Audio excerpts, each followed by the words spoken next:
Price the Lord, ஹல்லேலூயா. கிறிஸ்துவுக்குள் பிரியமானவர்களே, இந்த அருமையான காலை வேளையிலும் தேவ சமூகத்துக்கு வந்த உங்கள் ஒவ்வொருவரையும் இயேசுவின் இணையற்ற நாமத்தினாலே அன்பின் வாழ்த்துக்கள். இன்றைய தியானமாக சில வார்த்தைகளை நாம் பார்ப்போம். பாருங்க, வாழ்க்கையில் ஒவ்வொருவருக்கும் ஒவ்வொரு காலகட்டத்தில் பிரச்சனைகள் வரும். ஸோ எல்லாருடைய வாழ்க்கையில் பிரச்சனை இருக்குது. பிரச்சனை இல்லாத மனுஷர்கள் இந்த உலகத்தில் கிடையாது. சின்ன பிள்ளைகளாகட்டும் பெரியவர்களாகட்டும் அவங்கவுங்க தகுதிக்கு தகுந்தாற் போல், அந்த சூழ்நிலைக்கு தகுந்தாற் போல் அவங்களுக்கு பிரச்சனைகள் வரும். பாருங்கள், இப்போ பிரச்சனைன்னு எடுத்துக்கிட்டோம்னா முக்கியமாக குடும்பத்தில் பிரச்சனையாக இருக்கலாம், இல்லை வேலை ஸ்தலத்தில் பிரச்சனையாக இருக்கலாம், படிப்பின் காரியத்தில் பிரச்சனையாக இருக்கலாம், இல்லை நண்பர்களுக்கு மத்தியில் பிரச்சனையாக இருக்கலாம். இப்போ இந்த பிரச்சனைகள்லாம் ஏதோ ஒவ்வொரு முறையும் நம்ம இடத்துல வரும்போது அதில் நம்ம சோர்ந்து போகிறோம். நிறைய பேருடைய வார்த்தையை நான் கேட்டிருக்கேன். ஏன் ஆண்டவர் கண் இல்லையா, ஏன் ஆண்டவர் என்னை பார்க்கவே மாட்டுறாரு, நான் ஜெபம் பண்ணுற ஆண்டவர் கேட்கவே மாட்டுறாரு, சில காரியங்கள் ஏன் இப்படியே நடக்குதுன்னு ஓயாமல் நம்ம பலவிதமான கேள்விகளை ஆண்டவர் முன்னாடி கொண்டு வந்து வைக்கிறோம். ஒரு பிரச்சனையை சந்திக்கும் போது பாருங்கள், இந்த வாழ்க்கையில் நம்ம வந்துட்டோம், இந்த உலகத்தில் பிறந்துட்டோம், இந்த உலகத்திலிருந்து பரலோகம் போகும் வரைக்கும் நம்ம எல்லா இடங்களிலும் எல்லாத்தையும் சந்திக்க வேண்டிய சூழ்நிலையில் இருக்கும். ஒரே முறை தான் வாழப்போகிறோம். வாழ்ந்து இதில் தோற்று போகக்கூடாது, இதில் ஜெயிக்கிற பிள்ளைகளாக இருக்கணும். இந்த வாழ்க்கையின் போராட்டத்தில் போராடி ஜெயிக்கிற பிள்ளைகளாக இருக்கணும். நம்ம உட்கார்ந்து கேள்வி கேட்க ஆரம்பிச்சிட்டோம்னா, நம்ம பிரச்சனைகளை ஆராய ஆரம்பிச்சிட்டோம்னா கண்டிப்பாக இதில் நமக்கு ஒரு சொல்யூஷன் கிடைக்காது. பாருங்கள், இதே விதமாக வேதாகமத்தில் ஒரு மனுஷருக்கு ஒரு பிரச்சனை சொல்லப்பட்டிருக்கு. ஒரு பிரச்சனை இல்லை, இத்தனை பிரச்சனையும் ஒரே மனுஷனுக்கு வந்திருக்கு. பாருங்கள், யோபு குறித்து பார்க்குறோம். அவருக்கு பார்த்தீங்கன்னா ஒரே நாளில் சொத்து இழக்கிறார், பிள்ளைகளை இழக்கிறார், மனைவி தூஷிக்கிறார். அது மட்டும் சரீர பிரகாரமான பிரச்சனைகள், 4 பக்கமும் அவருக்கு பிரச்சனை. உடனே அந்த பிரச்சனை இல்லை, யோபு உடனே எடுத்து, ஆண்டவரே உமக்கு கண் இல்லை, என்னை ஏன் இப்படி படைச்சிங்க, என்னை உண்டாக்காமல் இருந்திருக்கலாமே, நீங்கள் ஏன் என்னை இப்படி பண்ணிட்டீங்க, நான் உமக்கு பலி செலுத்தலையா, உமக்கு காணிக்கை செலுத்தலையா அப்படின்னு ஆண்டவரை நோக்கி அவர் கேள்வி கேட்கவே இல்லை அப்படின்னு வேதம் சொல்லுகிறது. 1ஆம் அதிகாரம் 22வது வசனத்தில் நம்ம வாசிச்சோம்னா, இவை எல்லாவற்றிலும் யோபு பாவம் செய்யவும் இல்லை, தேவனை பற்றி குறை சொல்லவும் இல்லை. ஹல்லேலூயா. பாருங்க, அவர் குறை சொல்லவே இல்லையா. இவ்வளோ பிரச்சனை வந்தால் ஒரு மனுஷன் ஒரு பிரச்சனைக்கே 1008 வார்த்தைகள் நம்ம பேசுகிறோம், 1008 பிரச்சனைகளை இது நிமித்தமாக எழுப்புகிறோம். ஒரு பிரச்சனை வந்தால் பல பிரச்சனைகளை நம்மளே எழுப்பிடுறோம்.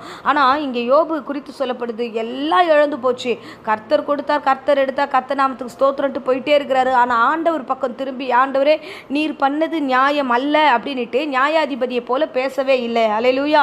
இதே போல் 2ஆம் அதிகாரம் 10வது வசனத்திலையும் அவர் சொல்லுகிறார், இவைகள் எல்லாவற்றிலும் யோபு தன் உதடுகளினாலே பாவம் செய்யவில்லை. பாருங்க, வாயில திறந்து பேசவே இல்லையா. அந்த பாவமே செய்யாத ஒரு மனுஷனாக அவர் வாழ்ந்துக்கிறார். நான் வசனம் சொல்றது, சோதனையை சகிக்கிற மனுஷன் பாக்கியவான். சோதனை வருகிறதா, அந்த சோதனையில் பொறுமையா இருப்போம். அந்த சோதனை கடக்கக்கூடிய பலனை கர்த்தர் நம்ம கட்டளையிடுவார். பாருங்க, ஆண்டவருடைய பிள்ளைகளுக்கு எல்லாமே ஆசீர்வாதமாக தான் முடியும். சகலமும் அவர் நன்மைக்கு ஏதுவாய் தான் வைத்திருக்கிறார் என்று வேதம் நமக்கு சொல்லுகிறது. ஆகையால இந்த பிரச்சனை வந்திருக்கா, இந்த பிரச்சனைக்கு நம்ம அழிந்து போக மாட்டோம். இந்த பிரச்சனை வந்திருக்கா, நம்ம கீழே இறங்க மாட்டோம்.